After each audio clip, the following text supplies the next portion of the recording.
El aire de Culiacán olía a pólvora y a miedo. Eran las 9 de la noche del lunes 21 de octubre, cuando el silencio del ejido El 12, ubicado a 11 kilómetros al oriente de la ciudad, rumbo a la presa Sanalona, se rompió con el sonido más aterrador que puedas imaginar. Ráfagas de fusiles automáticos rasgando la oscuridad, gritos de guerra que helaban la sangre, y el rugir de motores blindados avanzando entre la maleza como bestias de acero sedientas de sangre. La noche era cerrada, sin luna, perfecta para una emboscada. 30 sicarios fuertemente armados, protegidos por camionetas monstruo con placas de acero soldadas en los costados, blindaje artesanal en las puertas y ametralladoras calibre 50 montadas en los toldos, creyeron que esa noche iban a demostrar quién mandaba en Sinaloa. Creyeron que el ejército mexicano iba a retroceder como tantas otras veces. Creyeron que su arsenal y su ferocidad serían suficientes para salir victoriosos. Se equivocaron y lo pagaron con sangre.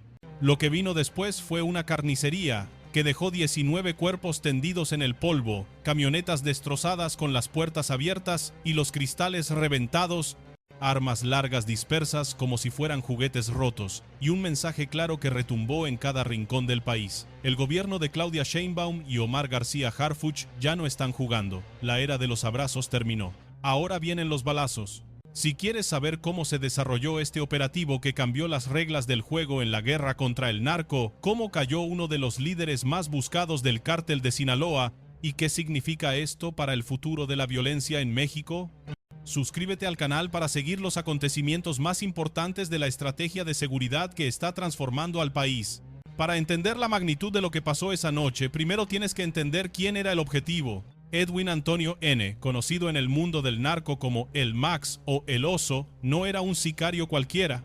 No era un gatillero de los que abundan en las calles de Culiacán, de esos que se venden por unos cuantos miles de pesos y una pistola usada. No.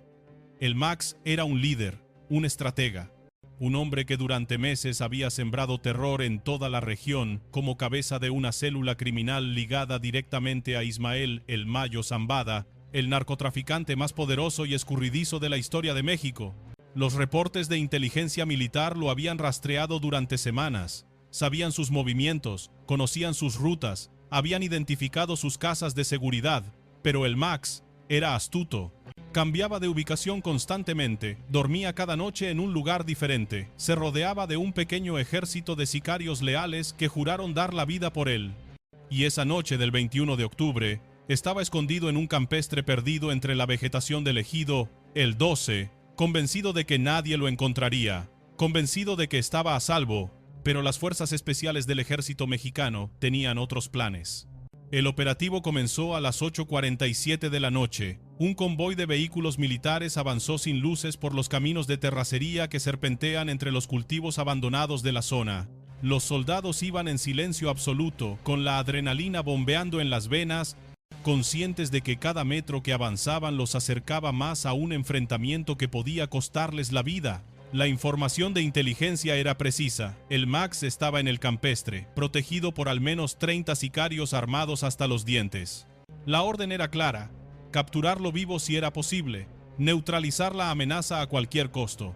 Cuando los primeros vehículos militares se acercaron al perímetro del campestre, los gatilleros no esperaron explicaciones ni advertencias. Un vigía apostado en el techo de una construcción anexa dio la voz de alarma con un grito que cortó el silencio de la noche. Y entonces comenzó el infierno.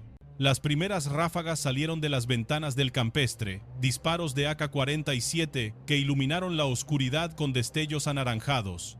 Las balas de grueso calibre impactaron contra los vehículos blindados del ejército, produciendo un sonido metálico ensordecedor que se mezclaba con los gritos de los sicarios y las órdenes secas de los comandantes militares. ¿Te imaginas estar ahí en ese momento? ¿Sentir el zumbido de las balas pasando a centímetros de tu cabeza?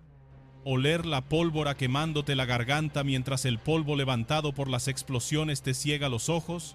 ¿Escuchar los gritos de hombres heridos mezclados con el tableteo incesante de las ametralladoras? Eso vivieron los soldados mexicanos esa noche. Y no retrocedieron ni un solo centímetro, porque sabían que si cedían terreno, si mostraban debilidad, el mensaje para el crimen organizado sería devastador. El ejército puede ser vencido, y eso no iba a suceder. No esa noche. No bajo el mando de Omar García Harfuch. El enfrentamiento se extendió durante más de una hora. 60 minutos de combate puro, de fuego cruzado intenso, de maniobras tácticas en la oscuridad más cerrada. Los sicarios disparaban desde las ventanas del campestre, desde detrás de las camionetas blindadas estacionadas en la entrada, desde trincheras improvisadas cavadas en el terreno. Tenían la ventaja de conocer el territorio, de estar atrincherados en posiciones defensivas que habían preparado con anticipación.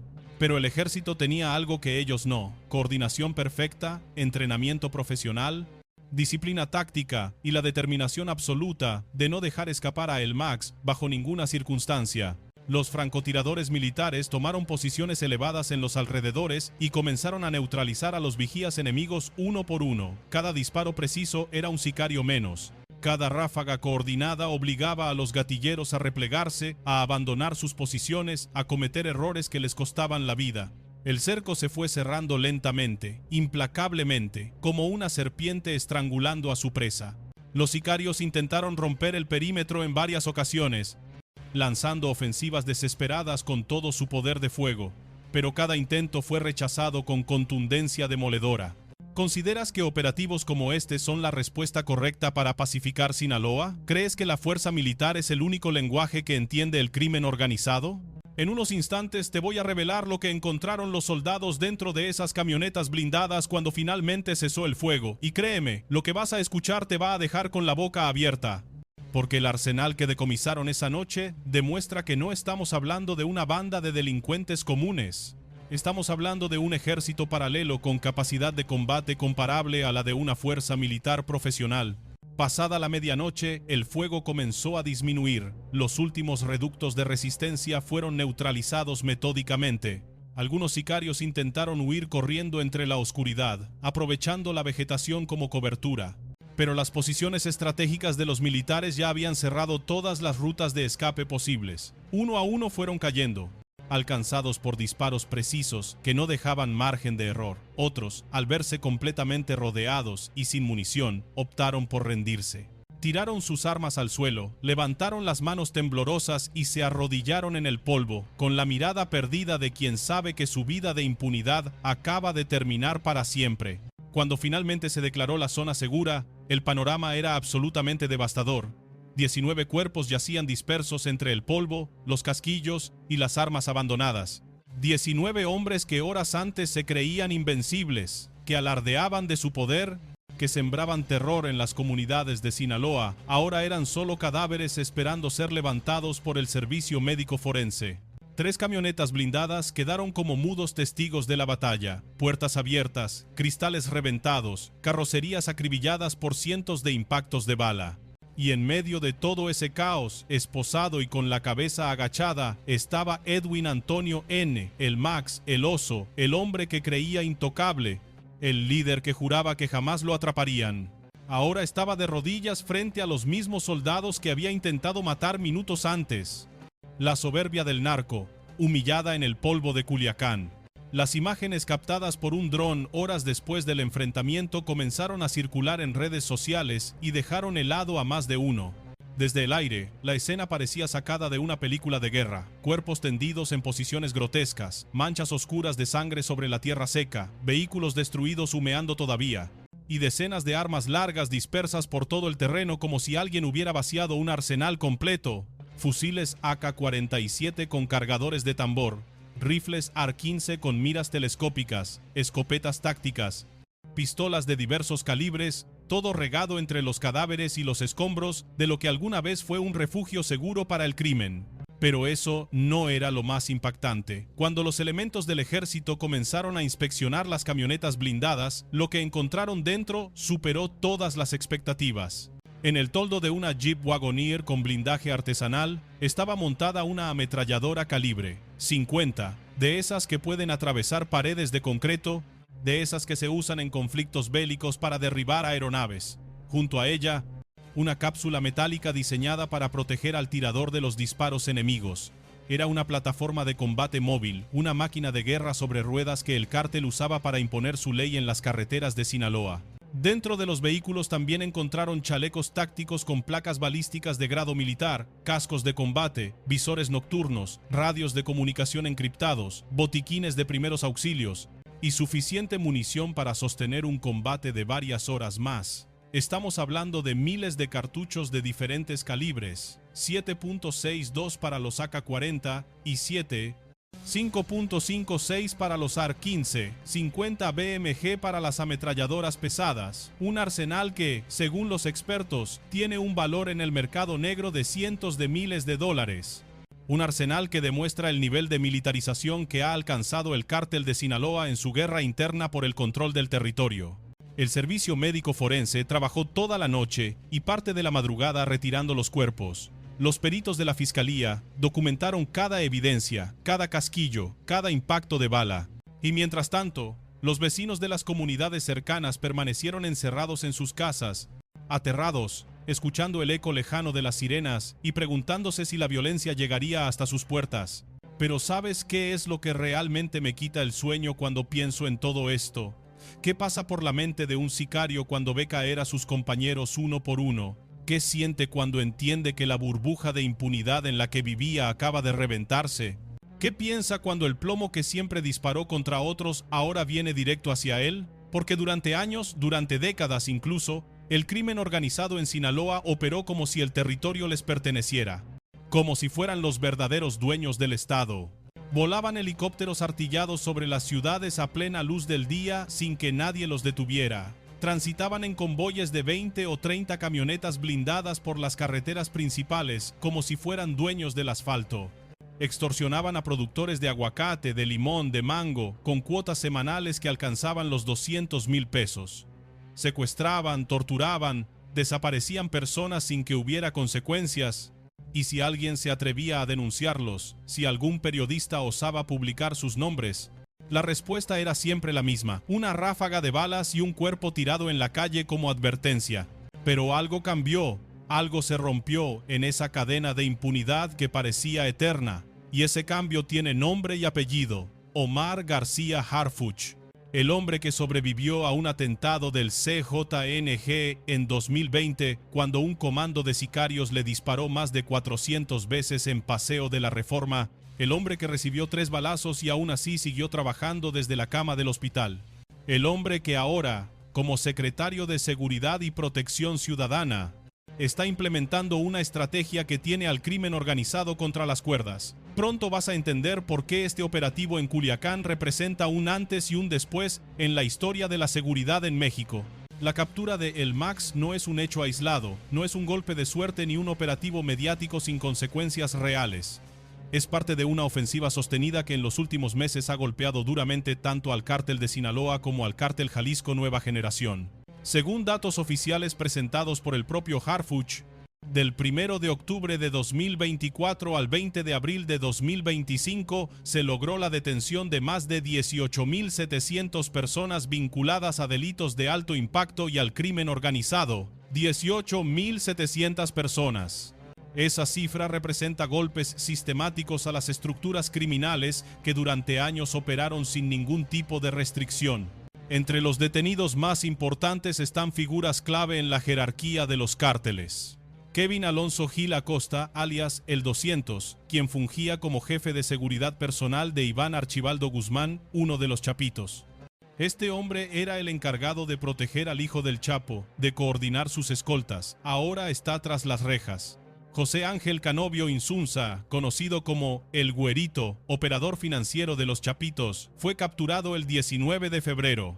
Este individuo manejaba millones de dólares del cártel, lavaba dinero a través de empresas fachada, ahora enfrenta un proceso penal. Y la lista continúa. Jesús Manuel Labrada Cárdenas, alias Treviño, jefe de las Fuerzas Especiales Avendaño, fue detenido el 4 de abril. Este hombre comandaba el brazo armado de élite de los Chapitos, un grupo de sicarios entrenados militarmente, responsables de las masacres más sangrientas en la disputa por Sinaloa. También cayó José Humberto Figueroa Benítez, el Perris, quien murió durante un operativo el 23 de mayo. A él se le atribuye haber generado gran parte de la violencia en Culiacán. El patrón es claro: ya no se trata de detenciones al azar, de agarrar al primer sicario que se atraviese. Se trata de desmantelar las estructuras criminales desde adentro, de golpear quirúrgicamente a los operadores clave, porque un cártel no funciona solo con pistoleros. Funciona con dinero que hay que lavar, con rutas que hay que proteger, con contactos que hay que cultivar, con una cadena de mando que coordina miles de operaciones. Y esa cadena está siendo destrozada eslabón por eslabón. ¿Estás de acuerdo con que el gobierno responda con esta contundencia? ¿O crees que la violencia solo genera más violencia? Es una pregunta que divide opiniones, que genera debates acalorados. Pero los números no mienten, los resultados están a la vista. Y en unos momentos te voy a contar qué pasó con las familias de Culiacán esa noche del enfrentamiento, porque la historia de la violencia en Sinaloa no termina cuando cesan los disparos, continúa en el miedo de los que quedaron vivos. Mientras los militares aseguraban la zona del enfrentamiento en el ejido El 12, a pocos kilómetros de ahí, en las colonias residenciales de Culiacán, las familias vivían su propio infierno silencioso. Los grupos de WhatsApp explotaban con mensajes de alerta que se compartían de manera frenética. ¡No salgan de sus casas! ¡Hay balacera en la Lázaro Cárdenas! Están bloqueando la salida a Mazatlán. Se escuchan detonaciones en la CENOP. El pánico se propagaba más rápido que las balas. Madres abrazando a sus hijos pequeños bajo las camas, tapándoles los oídos para que no escucharan las ráfagas lejanas. Padres asomándose con terror por las ventanas, tratando de distinguir si el peligro se acercaba. Abuelos rezando el rosario en voz baja. Negocios cerrando sus cortinas de metal a toda prisa. Las calles de Culiacán, normalmente llenas de vida incluso entrada la noche, quedaron desiertas como si un fantasma hubiera atravesado la ciudad. Esa es la realidad cotidiana de una urbe que lleva meses siendo rehén de una guerra que no pidió, que no provocó, que no merece. Desde el 9 de septiembre de 2024, cuando se confirmó la detención de Ismael El Mayo Zambada en Estados Unidos tras una presunta traición de los Chapitos, Culiacán se convirtió en un campo de batalla permanente. Las dos facciones del cártel de Sinaloa, los Chapitos y los Mayos, se declararon la guerra abiertamente, y los que pagan las consecuencias son los ciudadanos comunes, los que solo quieren vivir en paz. Los números de la violencia son escalofriantes. Desde el 9 de septiembre hasta la fecha del operativo contra el Max, se habían documentado más de 150 homicidios dolosos tan solo en Culiacán, más de 250 vehículos robados porque los cárteles necesitan reponer sus camionetas blindadas, decenas de personas desaparecidas, todo esto en apenas unas semanas. Pero algo está cambiando, y la gente de Culiacán lo percibe, aunque todavía con cautela. Los operativos ya no son esporádicos, ya no son golpes mediáticos que se olvidan a la semana. Ahora son constantes, sostenidos, coordinados. Las detenciones ya no son de gatilleros de bajo nivel que se reemplazan en horas. Son de líderes operativos, de jefes de sicarios, de operadores financieros cuya ausencia sí afecta el funcionamiento de las organizaciones criminales. Las camionetas blindadas que antes transitaban con total impunidad por las avenidas principales, ahora aparecen acribilladas en las carreteras, convertidas en trofeos de guerra del ejército mexicano. Los helicópteros artillados que antes sobrevolaban el estado, ahora caen envueltos en llamas. El mensaje es claro: la impunidad tiene fecha de vencimiento. ¿Es suficiente? Todavía no. La violencia continúa. Los enfrentamientos siguen ocurriendo, las familias siguen viviendo con miedo, pero hay un cambio de tendencia que no se puede negar. Hay una presión sostenida que está obligando al crimen organizado a operar diferente, a esconderse más, a cuidarse las espaldas. Es un avance, sin duda, falta mucho por hacer, muchísimo, pero el camino está trazado. La guerra en Sinaloa no se va a ganar en una noche ni con un solo operativo espectacular. Se va a ganar con presión sostenida día tras día, con inteligencia efectiva que permita anticipar los movimientos del enemigo, con coordinación perfecta entre todas las fuerzas de seguridad, con la voluntad política de no ceder ante el chantaje del crimen organizado. Harfuch lo dijo claramente: cada helicóptero criminal será derribado, cada convoy será interceptado, cada cargamento será decomisado. No vamos a negociar con el crimen, no son palabras vacías. Los 19 cuerpos tendidos en el ejido El 12 son la prueba de que el gobierno está dispuesto a llegar hasta las últimas consecuencias. La pregunta que queda flotando en el aire es: ¿cuántos Max más hay escondidos en Sinaloa? ¿Cuántos líderes criminales siguen operando convencidos de que jamás los atraparán? Porque si algo demostró este operativo es que la impunidad tiene fecha de vencimiento. Y para muchos criminales esa fecha ya llegó. ¿Crees que la estrategia de Harfuch logrará pacificar Sinaloa? ¿O estamos apenas viendo el inicio de una guerra que se va a poner todavía más sangrienta? ¿Qué opinas de los operativos militares contra el crimen organizado? Déjame tu opinión en los comentarios. Me interesa saber qué piensas. Y no olvides suscribirte al canal si quieres seguir informado sobre los operativos más importantes contra el crimen organizado en México, porque esta historia no ha terminado, apenas está comenzando.